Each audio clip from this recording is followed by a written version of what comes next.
जय हिंद दोस्तों, वंदे मातरम। हमारे देश में कई सारे ऐसे लोग हैं जो कि मोदी जी से बहुत चिढ़ते हैं और चिढ़ना उनका मुझे बहुत लाजमी लगता है।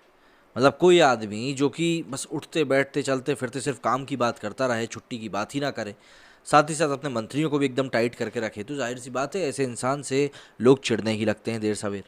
अब अभी की बात ले लीजिए, भाजपा ने इतनी प्रचंड बहुमतों से जीत दर्ज करी है 5 में से 4 राज्यों में, और इसके बाद भी जीत के अगले ही दिन वो गुजरात में रोड शो करने के लिए निकल गए। मतलब ठीक है, चुनाव जीतना या किसी भी प्रकार की जीत का नशा होना एक अच्छी चीज़ है, लेकिन जितनी ऊर्जा प्रधानमंत्री नरेंद्र मोदी में इस एज के पड़ाव पर आकर भी बनी हुई है, वो वाकई में उनके जो लोग हैं जो कि थोड़ा बहुत भी आलसीपना दिखाते होंगे, वो उनके सामने बिल्कुल टिकी नहीं पाते होंगे। बीजेपी एक चुनावी मशीन है, ये बात शायद कार्यकर्ता भूल जाएं, लेकिन याद दिलाने का काम प्रधानमंत्री मोदी अपने हाथों में लेकर रखते हैं। ये सोच कर ही विधानसभा चुनाव में जीत की अगली ही सुबह वो अहमदाबाद पहुंचते हैं, एयरपोर्ट से ही रोड शो शुरू कर देते हैं ताकि बीजेपी कार्यकर्ताओं में जीत का जोश बरकरार रहे और अगले टारगेट की तैयारी में कोई कसर न रहे। बाद में भी जा सकते थे वहां पर, लेकिन जश्न के तमाम मौके उनके सामने पड़े हुए थे। 4 राज्यों में अलग अलग बीजेपी के मुख्यमंत्रियों को शपथ लेना है, हर शपथ ग्रहण अलग ही उत्सव होगा। हाँ, यूपी की बात अलग है, फिर भी ऐसी ताबड़तोड़ तैयारी की खास वजह तो होगी। यूपी की जीत योगी आदित्यनाथ के हवाले करके प्रधानमंत्री मोदी ने दिल्ली में बधाई दी और जश्न मनाने गुजरात पहुंच गए। ये तो पहले ही बता दिया गया था कि बीजेपी की होली तो हफ्ता भर पहले ही शुरू हो चुकी है, फिर भी डर तो इस बात का भी होगा कि कहीं होली की मस्ती में कार्यकर्ता मकसद ना भूल जाए। साल के आखिर में गुजरात और हिमाचल प्रदेश विधानसभा के लिए चुनाव होने हैं। गुजरात भी तो बीजेपी के लिए ही यूपी जैसा है, और वो भी तो बनारस की ही तरह प्रधानमंत्री की प्रतिष्ठा का जुड़ा हुआ है। मिशन 2024 की कामयाबी के लिए भी तो ज़रूरी है कि सारे चेकपोस्ट पर चाक चौबंदी ज़रूरी इंतजाम हो। कितना फ़र्क देखने को मिलता है, जो जीता है वो एक टारगेट पूरा होते ही दूसरे मिशन की तैयारी में लग जाता है, और जो हार गया है उसे ज़रा भी फिक्र नहीं है। अब हारा कौन है ये आप सभी जानते हैं। आखिर ऐसा लगता क्यों है, या फिर जीत का एहसास और हार की आशंका भी पहले से ही हो जाती है। मोदी शाह की तैयारी को देखकर तो ऐसा ही लगता है।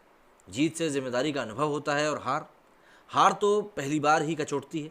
बाद में तो हारने की जब आदत पड़ जाती है तो फिर कुछ फ़र्क नहीं पड़ता। ऐसी बातें तो राहुल गांधी और प्रियंका गांधी वाड्रा को G23 नेता कपिल सिब्बल भी सुना कर थक चुके हैं। चुनावी रणनीतिकार प्रशांत किशोर हैं कि समझा रहे हैं कि 2024 की लड़ाई अलग से होने वाली है, राज्यों के नतीजों से कोई फर्क नहीं पड़ने वाला। सही बात है, लेकिन लड़ाई तो लड़कर ही जीती जाती है, और वो भी लगातार लड़कर, जैसे कोई गुरिल्ला युद्ध हो। देखा जाए तो राजनीतिक हालात हैं, गुजरात के लिए बीजेपी चाहे तो बड़े आराम से रह सकती है, लेकिन ऐसा करके वो विपक्ष को शिकस्त दे सकती है, नेस्तनाबूत नहीं कर सकती। अफसोस की बात तो यह है कि लोकतंत्र को मजबूत बनाए रखने के लिए विपक्षी हार के बाद भी चेतना वापस नहीं आ रही है। प्रधानमंत्री नरेंद्र मोदी के अहमदाबाद रोड शो का मकसद भी वही है जो यूपी चुनाव के आखिरी दौर में बनारस वालों का रहा है, चुनाव में बीजेपी की जीत सुनिश्चित करना। बेशक बीजेपी ने यूपी में जीत का रिकॉर्ड बनाया हो, लेकिन अंतिम घड़ी में तो मोदी के वाराणसी संसदीय क्षेत्र की कोई सीटों के फंसे होने की आशंका जताई जाने लगी थी। समुद्र मंथन के बाद भी विष पी लेने से कंठ नीला पड़ गया था, इसीलिए शिवजी को नीलकंठ भी कहा जाता है। शिव की नगरी बनारस की शहर दक्षिण सीट पर नीलकंठ तिवारी का वीडियो माफीनामा भी जब फेल लगने लगा तो संघ के लिए भी उम्मीद की किरण मोदी की तरफ ही दिखाई दी। कर भी कह सकते थे, हालत तो विष पीने जैसी ही हुई होगी। सारे किए किराए पर एक नकारा विधायक पानी जो फेर रहा था, निकल पड़े गलियों में रोड शो करते हुए। वैसे भी वाराणसी दक्षिण की सीट के रुझान देखें तो राष्ट्रीय स्वयंसेवक संघ का अनुमान बिल्कुल सही लगता है। ये ठीक है कि बीजेपी उम्मीदवार नीलकंठ तिवारी के सिर ही आखिरकार जीत का सेहरा बंधा, लेकिन दिन भर जो आगे पीछे होते रहे, कई बार तो बीजेपी नेताओं की धड़कनें भी बढ़ा रहा था। अंत भला तो सब भला की बात हम कर सकते हैं। मोदी की कृपा बरसी और नीलकंठ तिवारी 10,000 से ज़्यादा वोटों से समाजवादी पार्टी के किशन दीक्षित को हरा पाए। ऐसे में प्रशांत किशोर एक ट्वीट करते हुए लिखते हैं कि battle for India will be fought and decided in 2024 and not in any state. मतलब ये स्टेट के चुनाव नहीं होंगे, ये अलग ही चुनाव होंगे। साहब knows this, hence this clever attempt to create frenzy around state results to establish a decisive psychological advantage over opposition. Don't fall or be part of the false narrative.